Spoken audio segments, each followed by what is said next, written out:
I absolutely loved this film. I especially love that little boy. He's great. Yeah, oh, so good, isn't he? Yeah. But it was heartbreaking to see the looks he gives you Yeah. when you come home from war. Did you guys have any idea before doing this film that our soldiers are fighting a battle at home as well? Yes. No. No. I didn't really have a full understanding of really the sacrifices that the soldiers were making, but really thinking about the family perspective. Yeah, I had an opportunity. I did a movie about disability that, you know, and veterans' disability, that we went around to bases, and there was a particular base that we got there, and we're screening the movie, and the day we were screening the movie, they had just found out that the length of the tour was extended from 12 months to 16 months. So their people weren't going to be coming home for another 4 months. And, you know, needless to say, the screening wasn't a happy screening. So, yeah, it's not something I think that's in the water that many people hear about, but it's when we talk about, you know, sacrifice at halftime of the football game and the guy walks out there, there's generally 5 or 10 other people in the stands, mothers, fathers, you know, children, wives, husbands, that are also making a huge sacrifice as well. Now, speaking of screenings, was this film screened for any real-life soldiers? Yes. And what was her reaction? It was a really incredible response. We actually premiered it at the GI Film Festival in DC. The entire audience was our core audience.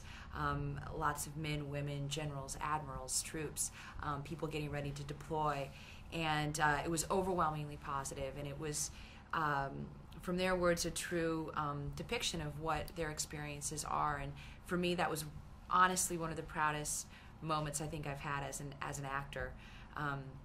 To be able to show something that we were so passionate and proud of, and to have them feel that they were represented in a truthful way. It's always great, you know, when the people that you're playing, or, you know, playing a version of them, say, "Oh yeah, you got that right." It's a big relief. Let me tell you. Let me tell you what. It's a huge relief.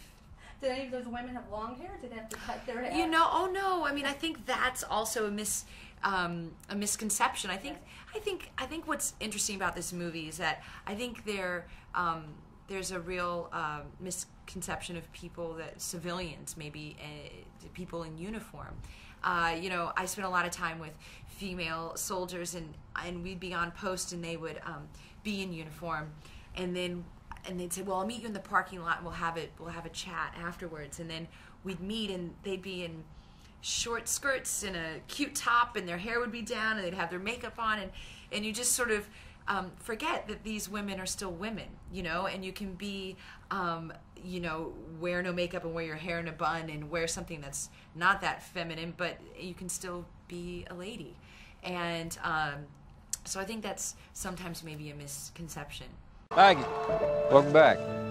Where's Paul? It's been 15 months since you've been gone. That's a lifetime for a little kid. Hey, buddy. It's me. It's Mommy. He's not my mommy. Hey, say that. buddy.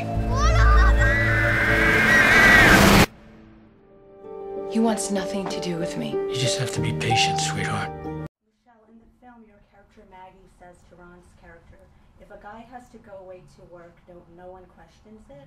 But if a woman has to leave her family to go to work, she's a bad mother."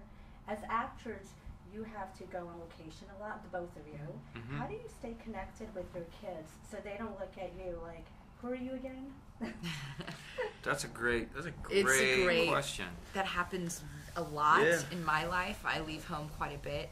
I could not do it without the most incredible husband. He's incredibly supportive and just at home, but also emotionally supportive of me going out and doing my job, and encouraging me to do what I love to do. But by God, Skype has made it is a lot amazing. easier. I mean, you can read books on Skype. Right. You can do puppet shows on Skype. You can do a lot of fun things, you know, and it's really important too. You know, I do leave home, and it's hard to leave my children, but I also, you know, I share with my daughter how much I love my job, and sometimes it takes mommy away from home for a few days, but I think you can also make it a positive experience as well. My daughter's she's 16 months, so she's still pretty portable. And, Portable, yeah. I love that. But I think you're exactly right. I mean, a lot of times parenting is not just taking care of, it's also you're trying to set an example for this is a way that you can live your life if you want. And I think there really is something to mothers and fathers who say, you know, I have things that are important to me, and this is how I go about honoring that, you know, and someday you're going to have something important to you, and you're going to go about honoring it too, and it's okay.